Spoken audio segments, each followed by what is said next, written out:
I absolutely love this for the New York Islanders as we finally got an update on what they plan to do with all their RFAs, and the Islanders have a lot of RFAs to deal with this offseason.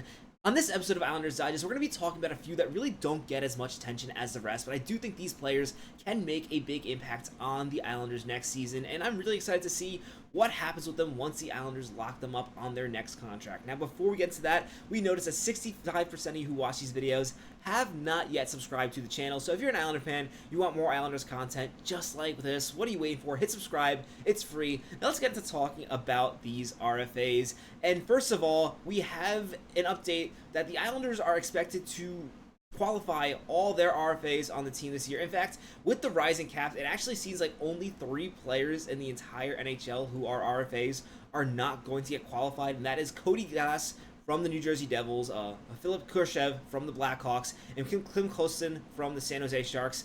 I actually think these names are kind of notable. Some of them actually might be of interest for the Islanders, especially if they move on from a player like Pajot. I can actually see them taking some interest in Cody Glass, and I would not hate that move at all, although it really would be a smaller move with a player like Cody Glass, who really has not lived up to his ceiling. Philip Kurashev on the Blackhawks is a player I think the Islanders should stay away from with a 10-foot pole. He had one really good breakout year for the Blackhawks. Keep in mind, this is a Blackhawks team that he got a ton of minutes, played horribly defensively, and then last year he fell off a cliff from that, still played terribly defensively, and really showed no sign of life offensively. So I understand why the Blackhawks are not qualifying this player, even though you never want to lose a player for free. In the Blackhawks case, I think that makes a lot of sense. And I will note with Cody Glass, I do believe the Devils are trying to keep him just on a lower cap hit. And then finding Klim Kostin is a player on the San Jose Sharks that actually some Islander fans have taken an interest to.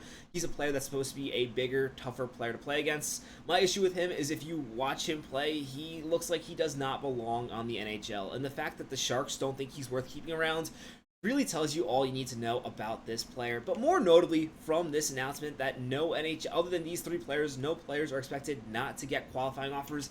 That confirms that the Islanders are planning on qualifying all their RFAs this offseason. And this is not a surprise when it comes to talking about players like Noah Dobson, Alex Romanov, Simon Holmstrom, even Maxim Siplikov. All these players were obviously going to get qualifying offers from the Islanders. They were not going to let these players go away for free. But it also means some of the lesser name Islander players are also getting qualifying offers, and those are the players we're going to focus on in this video. Players like these obviously get a ton of attention, especially players like Noah Dobson. But really, I think it's worth noting, talking about some of these other young RFA players the Islanders have, and really talking about what we can expect from them in the future. And I'm going to start this conversation with Marc Gatcomb. Gatcomb is a player that actually really impressed me throughout this season. I will note he is 25 years old, so I don't really expect him to take too many further steps, although I do think he can build off last season a little bit. And one thing I really liked about Gatcomb is throughout his career, he was not necessarily a grinder type player. He was more like a second line type guy, but he's really embraced this role of being a 4th line grinder on the Islanders. And you see, he works hard on the boards, like winning battles. He's really shown a willingness to learn how to throw more hits. That's something that wasn't always a part of his game. And the fact that he was really just integrating that last season, both in the AHL and the NHL, shows as a player who is willing to do what it takes in order to be an NHL full-time player. And after his 39 games in the NHL this year, 8 goals, 1 assist, I do think Gatcomb does have a future in the NHL. I think out of all these players, he might have the biggest role for the Islanders next season, just because I think it is the most guaranteed out of all these players that he's going to start getting regular minutes. Now, as for what he can become, I really have questions in how much Gatcomb can score. He does look to have more of an offensive flash than I really thought, and just watching his clips again, I do think there is some room to build off of that, but then again, I also think he got some puck luck when it came to his goals, and he was also playing some games with Siplikov, who is a higher skilled player than you want playing on your 4th line still. I do have a lot of faith that he can put up similar numbers to what he put up in the AHL for the Abbotsford Canucks or the Bridgeport Islanders. Actually, the Bridgeport Islanders, he actually really had a step up. But I'm thinking perhaps in the NHL, you can expect 20, 25 points from Gatcomb on your 4th line. And if you can get that, you're going to be thrilled, especially showing that he's showing more of a willingness to hit. I think he's going to have to really step up in the physicality department. I don't think it makes sense for the Islanders to really acquire players who are focused more on physicality. They really do need to focus on skill. So if Marc Gatcomb can really bridge that gap and really become Matt Martin's successor, that would be something I would be absolutely thrilled with. And out of all these players, I think he's the player that I'm most excited about. Although there are some other players I do want to note. Scott Perunovich is the one, out of all these players getting qualifying offers, perhaps surprises me the most. And it makes sense why the Islanders are going to qualify him. Why not qualify him? You're being able to hold this player for nothing. And one thing that actually is really exciting about Scott Perunovich is that trade the Islanders made with the Blues earlier in the season to bring Perunovich in when the Islanders had so many injuries on defense was contingent on him playing 25 games for the Islanders. If you look here at his stats, he only played 11 games for the Islanders, which means they gave up absolutely nothing for this player, and it makes sense to keep him if you got him for free. He's a really interesting player in the sense that he won the Hobie Baker Award. At one point was considered to be a really high potential offensive defenseman. However, I think his height is really holding him back in the NHL. As you can see, he is 5'10". And for any player in the NHL, that's considered to be a bit on the smaller side. But for a defenseman, that's considered to be really small. And especially when you consider that he doesn't really focus on the details, I don't really know what the future for Perunovich is in the NHL. Yes, he's shown he's able to put up points, but one thing that's worth noting is even though he plays a fast style of hockey, Patrick Waugh seemed very hesitant to play him last year. And maybe part of that was making sure he didn't hit those games, or maybe the Islanders were just really focusing on trying to fight for that playoff spot, and they really could not afford any errors. But I found it really strange that he didn't get back into a game until the end of the season. It'll be really interesting to see what Scott Perunovich's role is in the Islanders next season. I think it's really going to depend on what they do on the left side of their defense. Again, I fully expect the Islanders to be drafting Matthew Schaefer. Whether or not he makes the NHL next season, that's still up for debate. But even if he doesn't, players like Isaiah George, I think at this point provide more value than Perunovich. Still, I think it'd be really good to have Perunovich as a seventh defenseman, especially assuming the Islanders are not going to re-sign Mike Riley. I think at this point, it makes sense for them to go in another direction, a younger direction. And at the very worst, if Scott Perunovich is a seventh defenseman for the Islanders, we know just how important that role is, considering that half their defensive core has gotten injured 2 seasons in a row. I'm really hoping next year breaks the trend, but the Islanders know better than any team in the NHL that you have to have replacement players ready, and I think Scott Perunovich is a really good, at the very least, seventh defenseman who can provide you a bit of a scoring punch, even if it is at a bit of a cost of defensive game. Now, there are some other RFAs, and I really wonder if this report is referring to all RFAs or just RFAs who were in the NHL, though I do think it's applying to all players.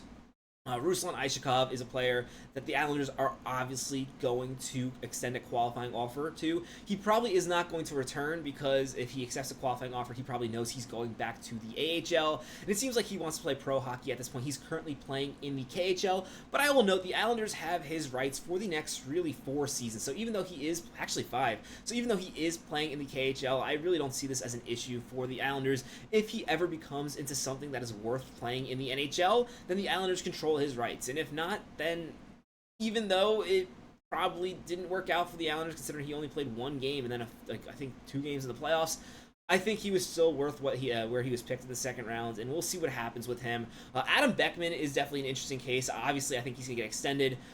Again, all these RFAs are believed to be getting extended. It makes no sense not to extend these players, even if you don't keep them. Say you put them in, you extend them a qualifying offer. Say it's a one-way deal to go into the NHL. It's going to be under $1 million. And if they don't make the team, just send them down to the minors, and it basically means nothing. Obviously, you want to improve Bridgeport, but I think these are the young type of players that you really want playing more in Bridgeport, and they're the type of players who have actually showed improvement. Beckman was actually one of the best players towards the end of the year before he took that crazy penalty where he made contact with a referee. I think he's a player actually to keep an eye out on. They got him from the Dennis Cholonsky trade. I can see him becoming a fringe call-up in the NHL if the Islanders need more backup. And then Liam Foudy is a really interesting player. I felt when he played on the Islanders, he actually looked pretty good. I actually have his stat sheet up right here.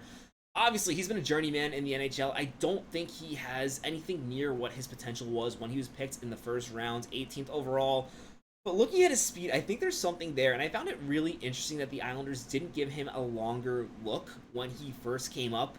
He was playing on the 4th line, and in those 2 games, he looked pretty good, adding some speed to that line. In addition, in the Bridgeport Islanders, he actually put up 45 points, was one of their better players, and has taken steps in recent years in the AHL. I actually wouldn't be surprised if he gets another look next season on the Islanders' 4th line, just because Patrick Waugh definitely wants more players with speed, and I really wonder if him not getting a bigger chance on the Islanders last season was simply that they had to send him down because the Islanders did not have enough money, considering they were up to the cap the entire year last season, were desperately reliant on the LTIR. Even then, the cap space was really a mess last season. And then one player I also want to note who's on the defensive list for the Islanders in terms of their RFAs is Samuel Bolduc.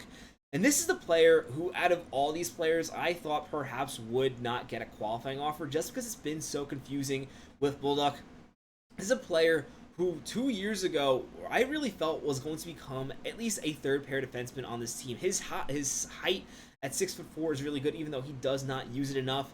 And he shows offensive upside with the puck. You look at his numbers on the AHL. He had 35 points this year for Bridgeport. That's his second 35-point season in the AHL as a defenseman. In addition, he's also put up a few points in the NHL. Not great, but 8 points in his first 52 games, clearly showing that he does have some signs of offense. And in his second stint of the NHL, towards the end, he actually did start to look better.